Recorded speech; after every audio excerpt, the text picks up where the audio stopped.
the rock cycle with Miss Bamsey.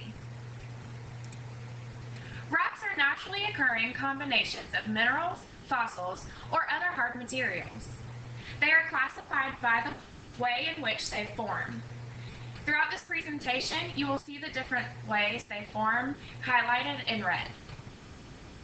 Now, the three types of rocks that we have are igneous rocks, sedimentary rocks, and metamorphic rocks.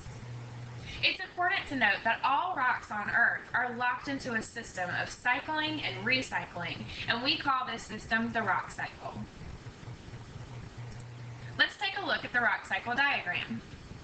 Here you can see our three types of rocks: igneous, sedimentary, and metamorphic.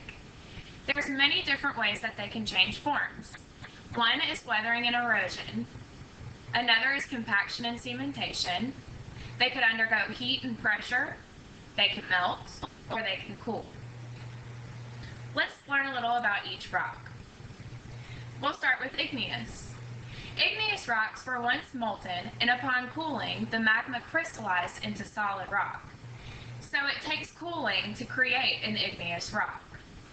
These can form deep inside the earth, or at the surface when a volcano erupts.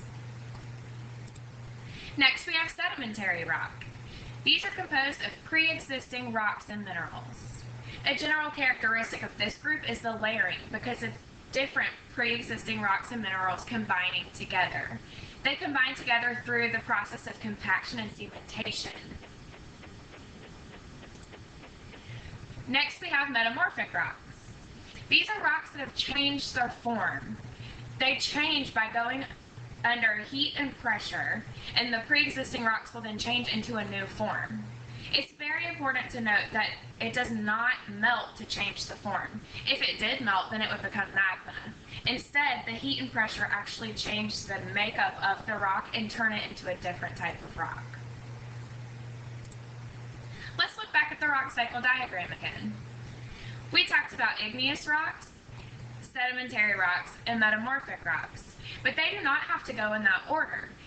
As you can see in the diagram, as long as there's weathering and erosion occurring, then all three rocks can turn into sediment. If there's a compaction and cementation of the sediment, then we would have our sedimentary rock. If a rock goes under heat and pressure, then it will turn into a metamorphic rock. If any type of magma cools, then it would be an igneous rock. Now, I've created a ThinkLink with multiple different resources to extend your knowledge of the rock cycle. My ThinkLink includes a song, pictures, websites with facts and examples, a short video explanation of the cycle, a Quizlet flashcards, and a BrainPop video. Be sure to click each of the dots that look like this. Take the quiz at the end of the BrainPop video and turn in your score to me.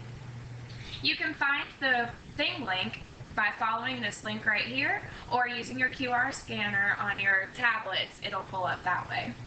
I'm going to show it to you really quickly. This is what it will look like, and you can go over each of the dots and you will get to see video resources and the songs and everything embedded in it.